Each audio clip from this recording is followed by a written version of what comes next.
नमस्कार, मैं हूं आपके साथ हर्षिता और आप देख रहे हैं लोकोत्तर न्यूज। नारेबाजी कर विरोध प्रदर्शन कर रहे ये लोग पैरामेडिकल नेताजी सुभाष चंद्र बोस अस्पताल के कर्मचारी हैं। इन लोगों का आरोप है कि राज्य शासन इनके साथ भेदभावपूर्ण रवैया अपना रही है, जिसके चलते ये लोग विरोध प्रदर्शन करने बाध्य हुए। इन लोगों का ये भी आरोप है कि सेंट्रल पुल के बनने से प्रत्येक कैंसर चिकित्सालय में पदस्थ लैब टेक्नीशियन, नर्सिंग ऑफिसर और चतुर्थ श्रेणी के कर्मचारियों को सीधे तौर पर 50,000 का आर्थिक नुकसान हो रहा है, लेकिन इसके बावजूद शासन प्रशासन इस और ध्यान नहीं दे रहा।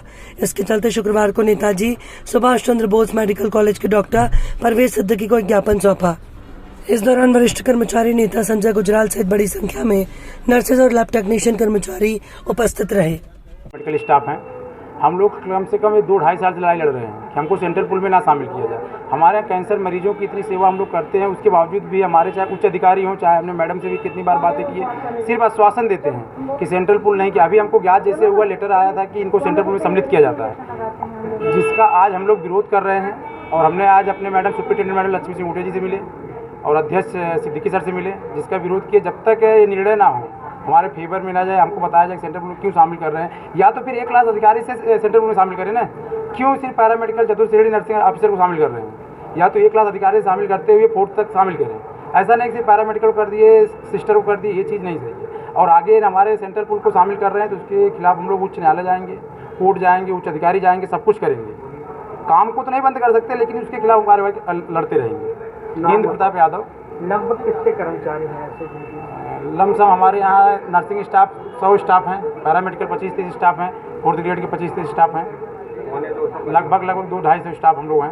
और हम लोगों की लड़ाई आगे जारी रहेगी। इंद्र प्रताप यादव, जिला सचिव, मध्य प्रदेश स्वास्थ्य कर्मचारी संघ। नाम बताओ। इंद्र प्रताप यादव। हमारी ये सारी बहनें जो आज आई हैं, आयुष्मान के पैसे के संबंध में आई हैं कि जो अभी तक हमारा जो कैंसर डिपार्टमेंट था, हमारी सभी बहनों को जो आयुष्मान का पैसा मिलता था वो अलग ही मिलता था।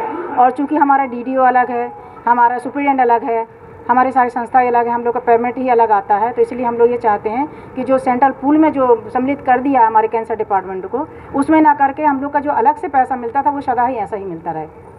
और अगर सेंट्रल पूल में मिलाते हैं तो हमारे बड़ी अधिकारी से लेकर हम लोग को मिलाया जाए, क्लास 1 अधिकारी से लेकर के हम लोग को मिलाया जाए। मांगे पूरी नहीं होती। जी हाँ, मांगे पूरी नहीं होती, हम लोग आयुष्मान का काम नहीं करेंगे। तो जिससे उन्हें कराना है वो करें। उच्च अधिकारी का तो न्यायालय। आपका नाम एक बार और। मेरा नाम उमा विश्वकर्मा है, सीनियर नर्सिंग ऑफिसर हूँ। कि उनका मामला ये है कि हमारे यहाँ मेडिकल कॉलेज में काफ़ी चिकित्सालय कार्यरत हैं, जैसे कि बच्चा विभाग कार्यरत है, जैसे कि स्टेट कैंसर इंस्टीट्यूट कार्यरत है, जैसे कि ऑर्थोपेडिक विभाग अलग बना हुआ है मेन बिल्डिंग से।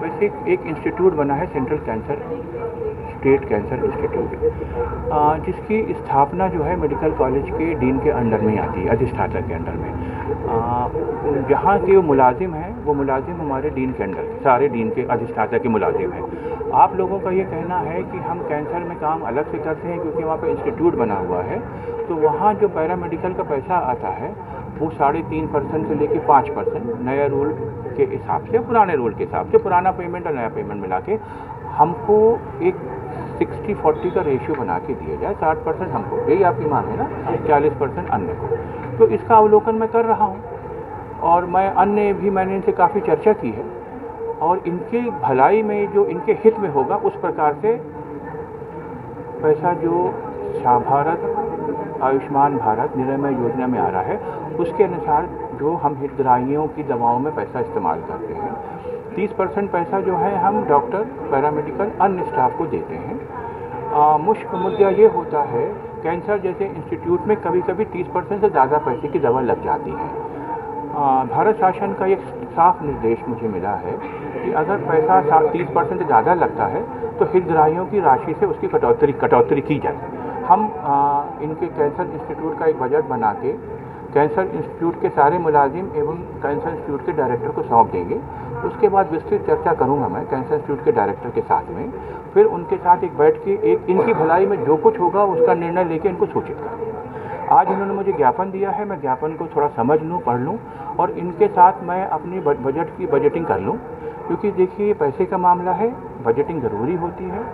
हमारे पास ICICI बैंक में पोर्टल खुलने वाला है, तो एक पोर्टल खुल जाएगा तो ट्रांसपेरेंसी आ जाएगी, लेकिन जो इनकी भलाई के लिए होगी मैं करूँ। मेरा ऐसा सोच है कि जो कैंसर में कार्यरत चिकित्सा शिक्षक अन्य कर्मचारी हैं उनकी भलाई जिस तरीके से भी होगी मैं कर दूँगा, लेकिन पहले मैं इस बात को समझ लूँ।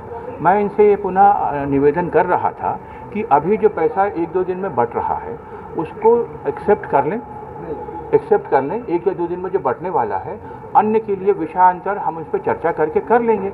लेकिन अगर ये व्यवधान पैदा करेंगे तो किसी पैरामेडिकल को कोई पैसा नहीं बटेगा।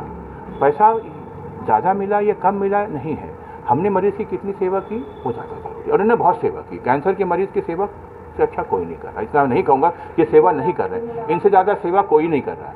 विषम परिस्थितियों में ऐसे मरीजों की सेवा कर रहे हैं जो बेचारे संवेदना भी चाहते हैं और दवा भी चाहते हैं, क्योंकि मानसिक स्थिति कैंसर के पेशेंट की ऐसी होती, मानसिक संवेदना भी चाहते हैं और दवा भी चाहते हैं। ऐसा नहीं है कि एक हेपेटाइटिस का पेशेंट है, कैंसर के पेशेंट को मानवीय संवेदना और उनके जो रख रखाव ये कर रहे हैं उससे बहुत मेडिकल कॉलेज जबलपुर बहुत संतुष्ट है। नाम और पद?